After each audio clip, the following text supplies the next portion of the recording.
A very good evening to you. I'm so excited with you. This is Doc Ant, and I will be introducing you to my special guest just now. And welcome to our series on a weekly basis that's called Leaders Are Readers. And the book in review this time is going to be nothing else but this book, and that is The Greatest Miracle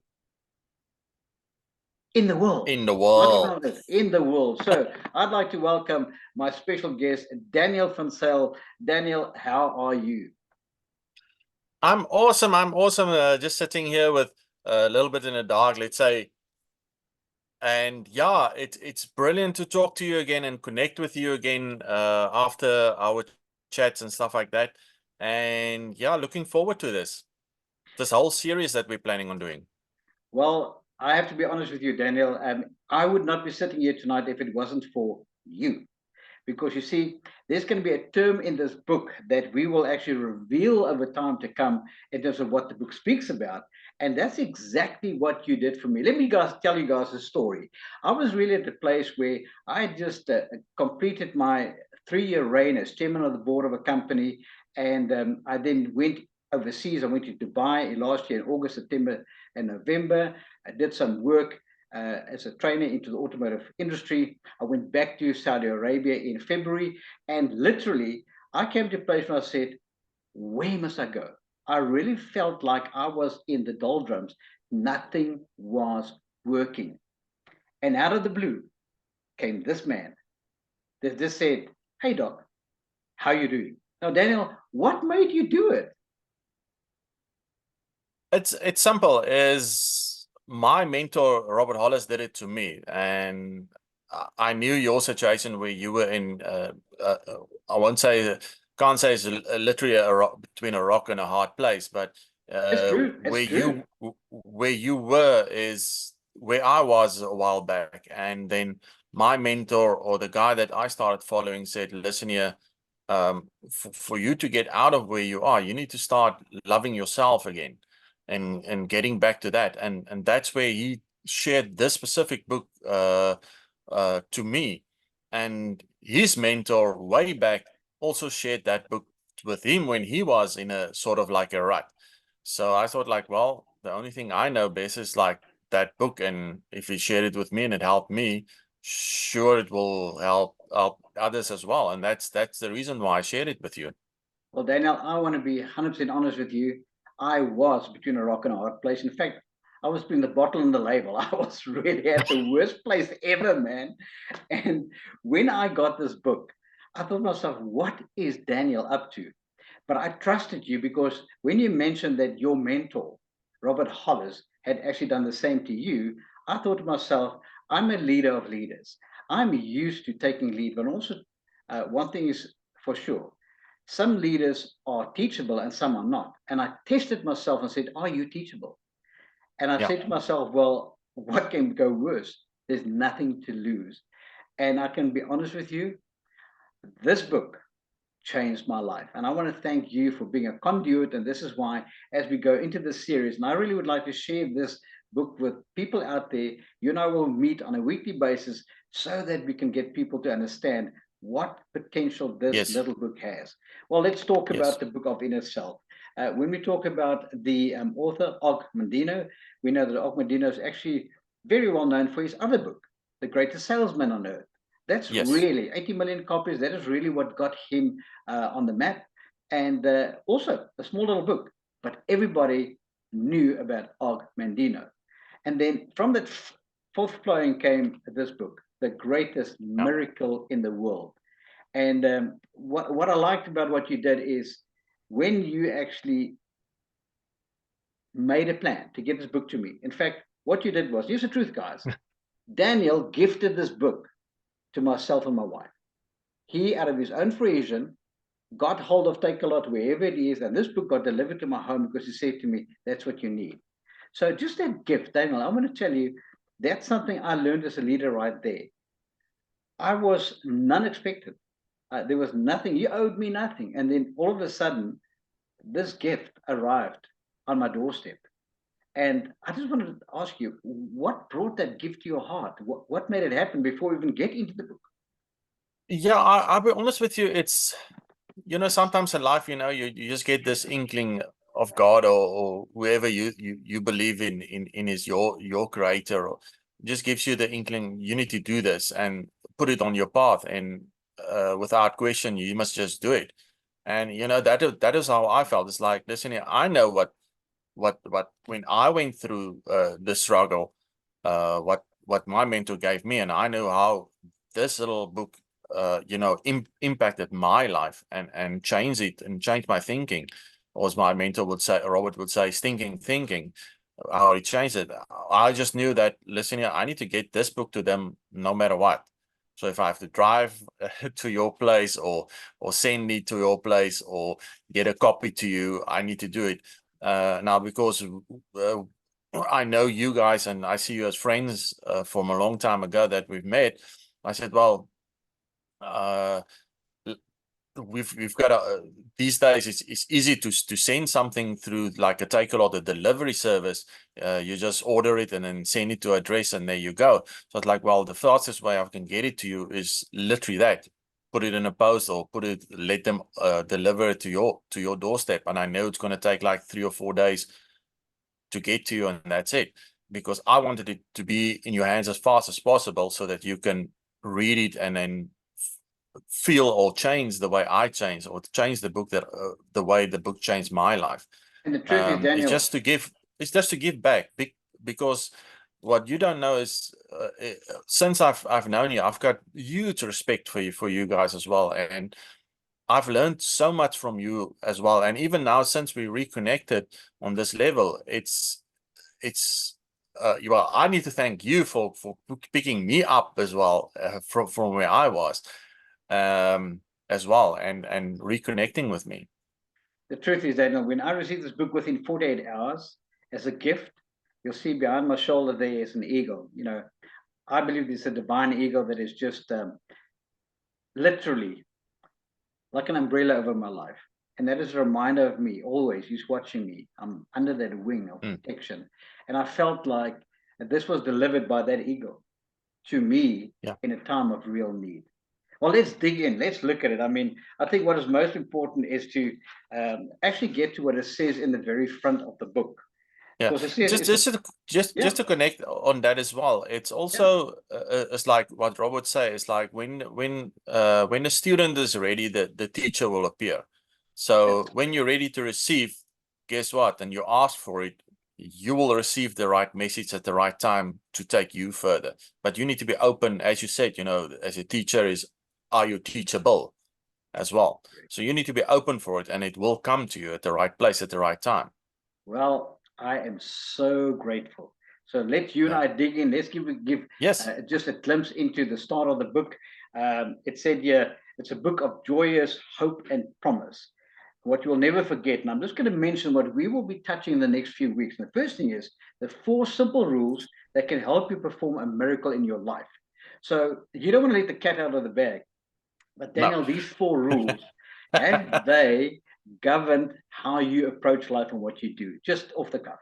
Yeah, yes, it's amazing to see that a simple little book. I think it's like 108 pages long. So it's a quick read for those who don't really want to read. It's probably going to take you a day to read through it, and those who read faster, it's probably a few hours reading. But those things, even unconsciously now, it's principles that I follow, and principles that stuck with me, and it's helped me a lot to overcome a lot of things that comes our way. There's no more calamity. It's like when things happen, and previously I was like, well, now it's like, oh, okay, this happened, and what now? And you figure out the new things on how to deal with it. So yeah, it changes you from the inside out. From the readers, I'm just going to go 1, 2, 3, 4.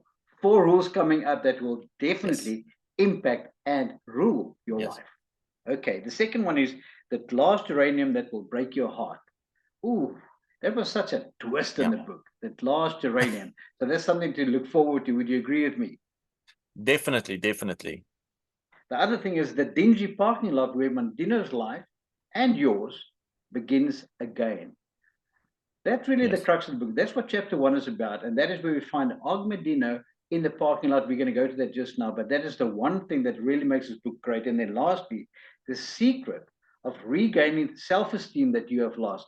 Now, then I wanted to stop there for a moment. And that is the self-esteem. I have lost. I did lose my self-esteem, because all of a sudden, you know, if you are used to being the provider for your home and that rug gets whipped from under your feet, you feel like a failure. You feel like life is not working out. And in fact, you start asking questions about, am I good enough? And truly, my self-image had and taken a hard knock. And then I believe the divine eagle came and just placed you like that to say, I have something that may or may not lift you, but it's for you to decide if you'll respond. And oh boy, am I happy about what this has done in my life. So this is why we want to take you guys, lead us, our readers, through the series as we dig into it. And obviously you saw that there's really good, can I say, acknowledgements in the front. Some strong people. Yes. I mean, people like Norman Vincent Peale. I mean, I was very impressed with that. I mean, the list just goes on and on and on. I think the other guy that who for you stood out in terms of these things, Paul J. Meyer, president of Success Motivation Institute. Now, I've obviously met Paul Meyer. I was really a great guy. Yeah. So now I'm just like going to myself, if those kind of people, haven't met Norman Vincent Peale, I can tell you. But if big hitters like that have got the time to write something in there, in fact, maybe, Daniel, if we can just look at one paragraph. This is what Paul J. Meyer said. Whether or not one has read the author's previous masterpiece, The Greatest Salesman in the World, he or she has an indescribable treat in store in Og Mandino's latest creation of genius. You cannot help being awed by the vicarious influence of the present-day Simon Potter, mystic rag picker, who so mysteriously touched the life of the author, and, for that matter, the lives of everyone who reads The Greatest Miracle in the World.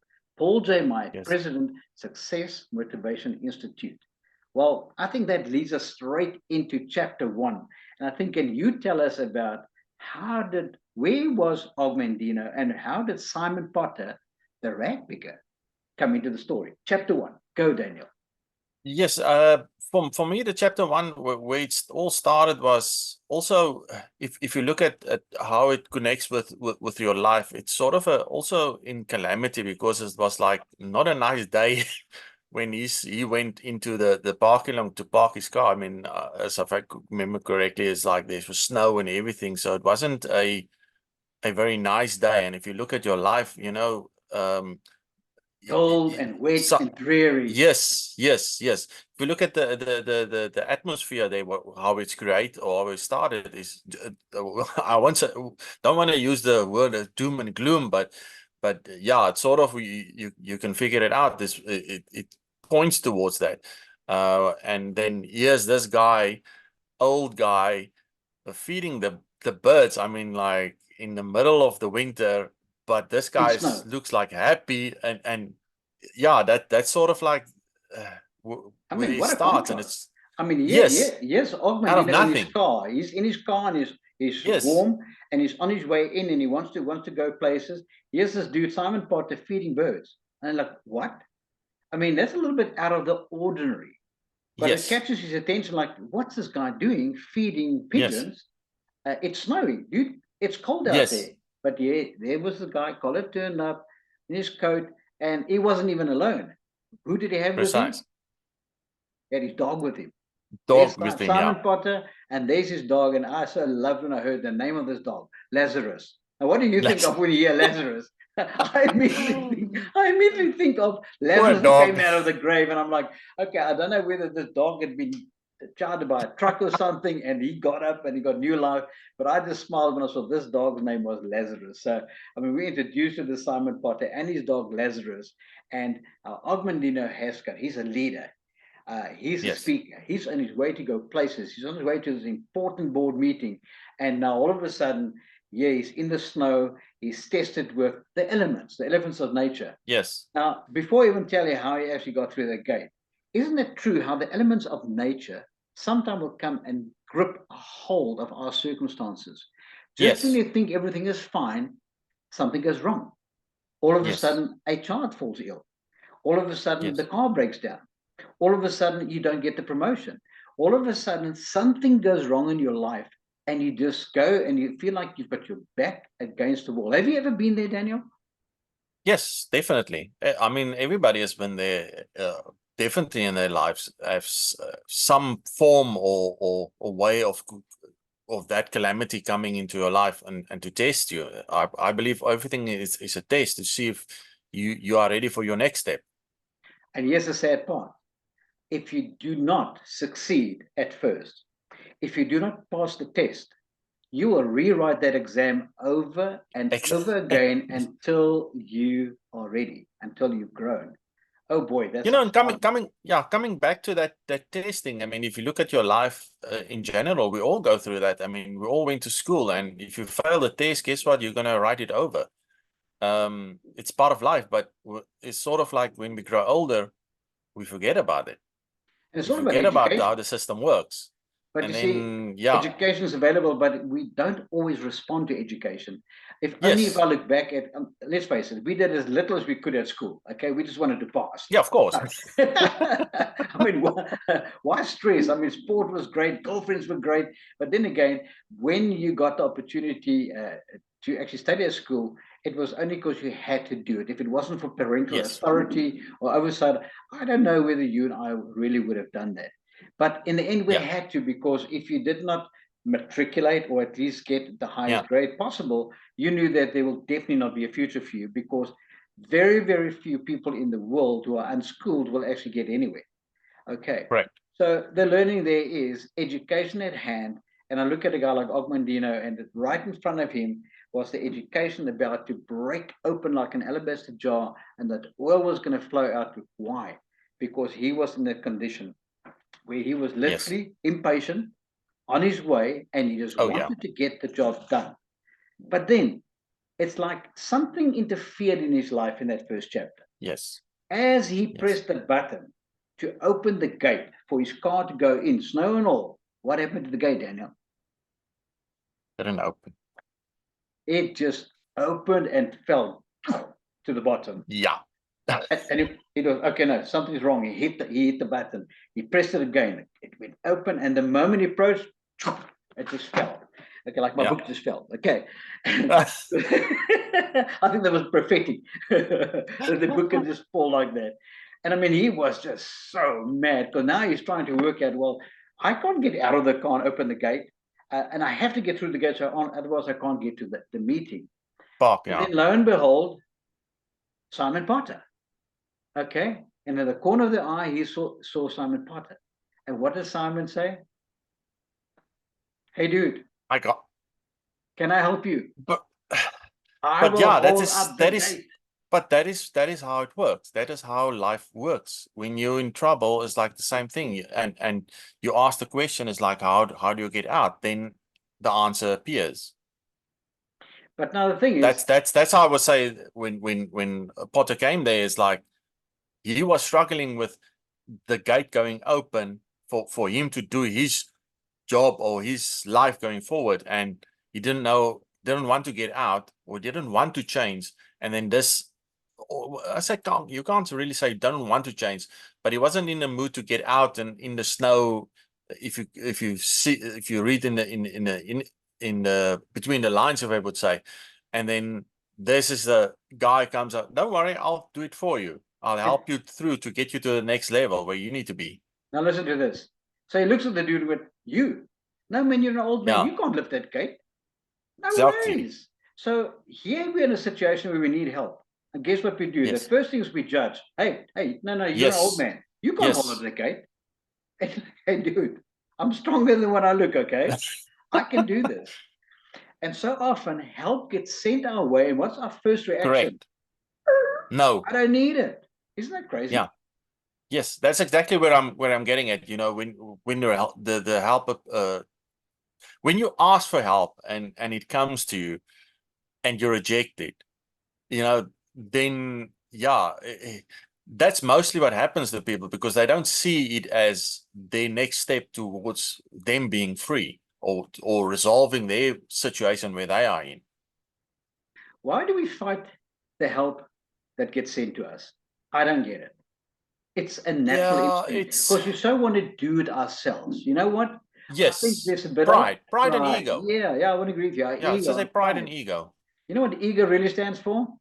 Yes, edging Edging God God out. out. And I think that's what happens to most of us, especially people in the boardroom, especially leaders in the business world. Ego gets in Yes, the yes, way. but yes, and Doc, and you need to also understand is sometimes when we ask, the answers that's sent to us is not necessarily the ones that we think.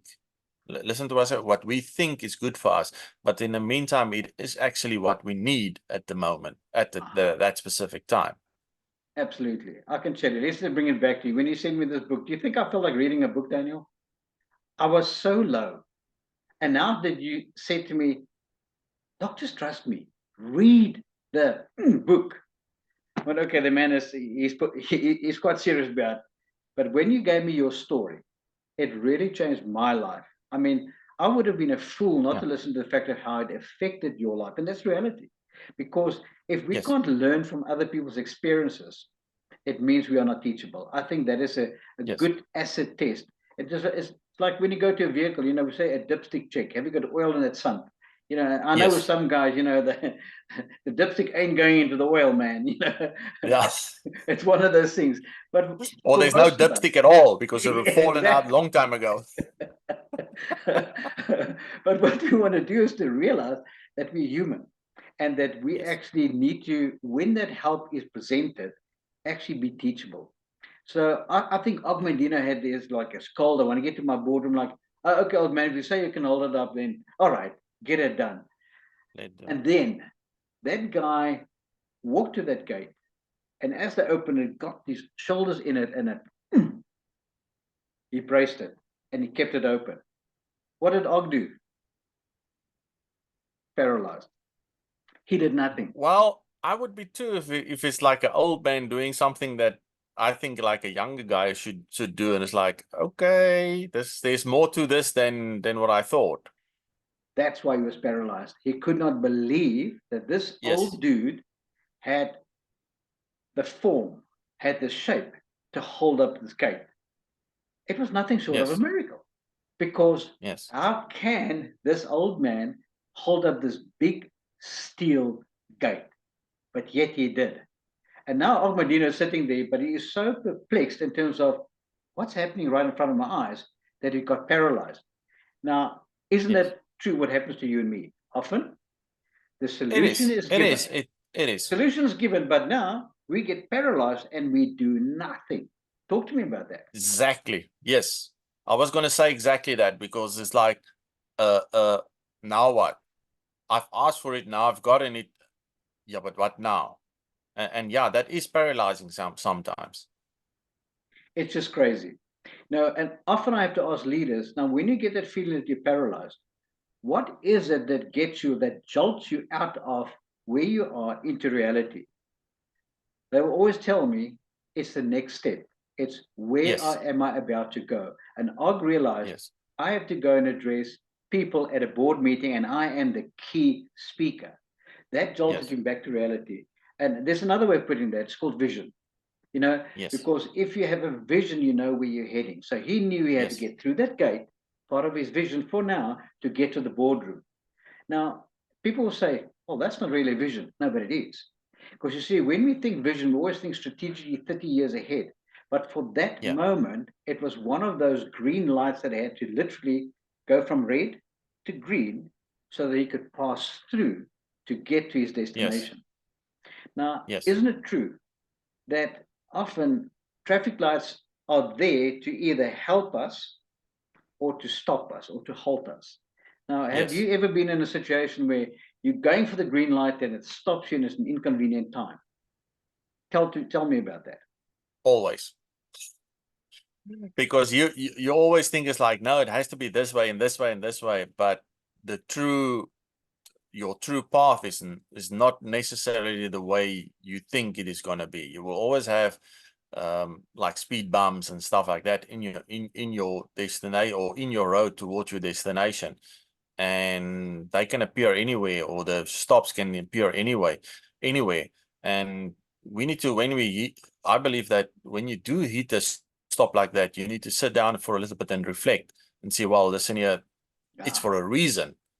The speed bump is there for a reason. I was going too fast, so now I hit the speed bump. Like, oh, maybe I should take it a little bit slower. Or the red light is like, oh, no, stop. We first need this or that to happen before we take go to the next street, or move on from where we are. So if you look at it in that perspective, yes, then yeah, it does happen. Full agreement. You know, Yeah. in the natural, we know there's 4 behavioral types, and tonight's not about that, but I can just tell you one. The behavioral type where the guy's a driver, when that thing is orange, to him it's a sign, put your foot down and go.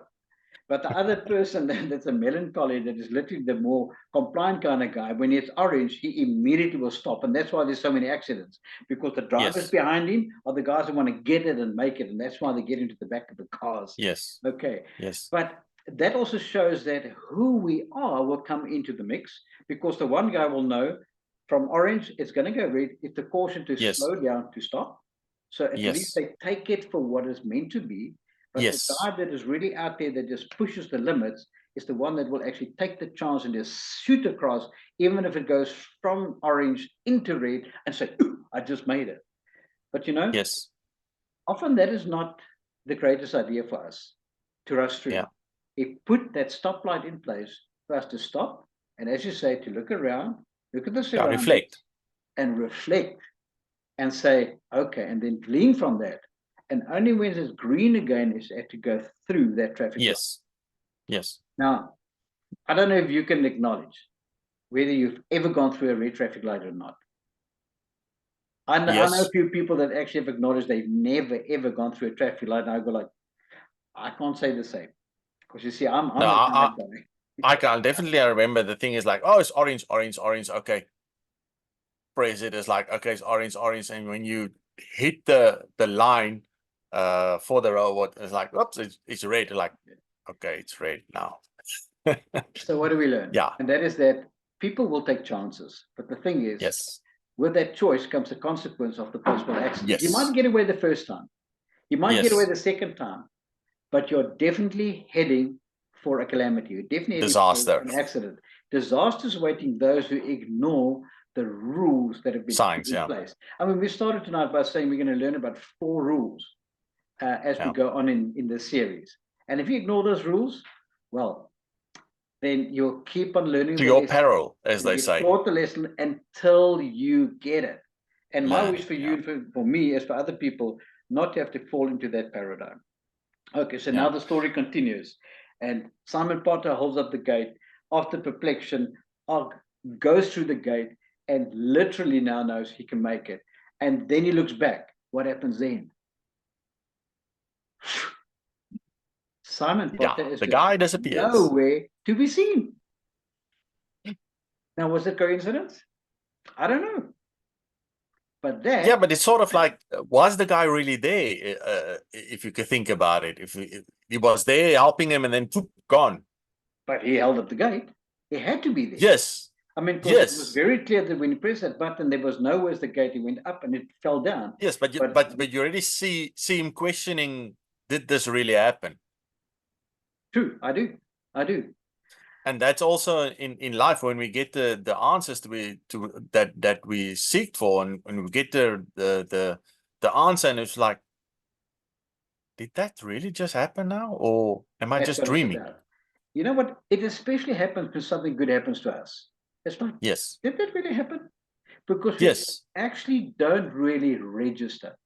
And I think that is the call to us tonight, to say to ourselves, watch out that we don't fall into the trap of not registering the reality of our circumstances. It doesn't help to live in a cloud. It doesn't help to be in a dream world. It helps us to go to the next level. In fact, I want to just read one statement from chapter 1 that I thought, for me, also summarized virtually the whole book. And it comes from Carlyle. Carlyle, that was a 19th century English essayist. And he said, every noble work seems at first impossible. Yes. Now, if we think about it, that noble work of Simon Potter, of holding up the gate at first seems impossible. But don't Correct. miss the word, every noble work. Because what he did in serving his brother, in Others, yeah. serving mankind, that's what made the difference. And isn't it true that you and I fall prey, that there are things happening around us, Daniel, and we don't always recognize it, that at first we thought it was impossible, and when it becomes possible, that we actually don't see how at first we thought it was impossible. We take it for granted. Correct. Hopefully we should have a response. What do you think is the Yeah. apt response in those conditions? I'll be honest with you, if I look at the whole situation is, yeah, what came to my mind now as we're talking about it is many of the times our ego comes in, and most people are ungrateful for the things, the good things that happen in their lives, and not giving back. And what I've learned is the greatest reward is by helping for yourself to ignore yourself and help others to achieve their goals in their life. Because if you look in the world, everything that we have, I mean, the books that we read, the cell phones we have, the computers we have, it was somebody who wanted to help not just himself but others as well, and that's why they become wealthy and successful. And I think success, the biggest success you can have is in the pursuit of helping others. It's the biggest success you will ever have in your life. Well, somebody once said it this way: God's solution to a problem is always a person. Yes. I think in Simon Potter, we saw tonight that in chapter 1 of the book, The Greatest Miracle in the World, we saw without a shadow of a doubt how there was something that was God sent. In the Yes. rain, in the wet. I mean, there was this picture in his mind, like feeding pigeons while it's this cold. I mean, was it real? The gate Yes. opened, he gets to the boardroom, the guy's gone. Did it really happen? Well, that Yeah. is where we're going to basically have all of us contemplate a bit and think about that and say, sometimes our circumstances might temporarily perplex us. And we're not Correct. always sure, and we're not sure as to was it real. But the question Yes. is, look at the end result. Did you make the Yeah. meeting? Answer yes. Isn't it true, Yes. Daniel, that often in life, without you even knowing and me knowing, it's like we have an angel just there to block the next guy so he doesn't go through the Yes. red traffic light so that you and I can get there in time. And I really believe that one day we'll see of how the angels were like Karate Kid in my life, because I'm telling you, all the chances I took going through those lights. And for Yeah. you, I mean, you're a little bit more conservative than what I am, but it's just a reality. So Yeah, can it you, is. can you summarize for me in terms of where we are on chapter 1 on this great book from Og Mandino? If you just wrap up, what is your last takeaway to our listeners tonight in terms of what chapter I, 1 did for you? I would say in chapter 1, if I look at it and if you read it, is like always be open to situations around you, because you never know where your next help or your next step is going to come from. Is you will find it in an most unexpected ways, like, oh, well, I've been looking for that and here's my answer. And also be very open to ask, and for you shall, and it shall be given to you. Sometimes we ask, and then when it's given to us, we don't even see it happening in front of us, but we did ask for it. So I would say just in this case is or in the first chapter is like, when you ask somebody for help, you will get it. It might not be from the place that you expect it from, but it will come. It might not even be the way you expect it to come, but it will come your way. And just to be open to whatever is in your road or plan for you, or as you plan ahead, to just be open to whatever input is coming from the outside that you need. You know, you'll often hear me say that the answer isn't a question. So the Yes. question I want to ask is, leader, will you ask for help when you need it? Yes. And I think Yes. that's what we have to wrestle with, because Yes. this leadership style we're referring to there is called situational leadership, because situational leadership says that you can, in this situation, embrace your circumstances, sum up the situation, and take action accordingly. So therefore, I think as leaders, we are all called to take note of our circumstances around us, all the signs, read the signs, but most importantly, when we get to that point in life where we really, really are knocked down, let's not be too proud to ask. And that is what Daniel Yes. tonight is helping us realize. If you ask, you will get help. But then, thank God that sometimes there are the Daniels of this world that for those who are too proud to ask, will knock on your door and say, hey, how are you doing? Ladies and gentlemen, I want to thank my guest, Daniel van Sale. Thank you so much for being on here tonight for chapter 1. Pleasure. We will see you guys back next week, same time, same place. We will take on chapter 2 of the book, while we're busy. Og Mandino, the greatest miracle in the world. Can't wait to see you. I'm Doc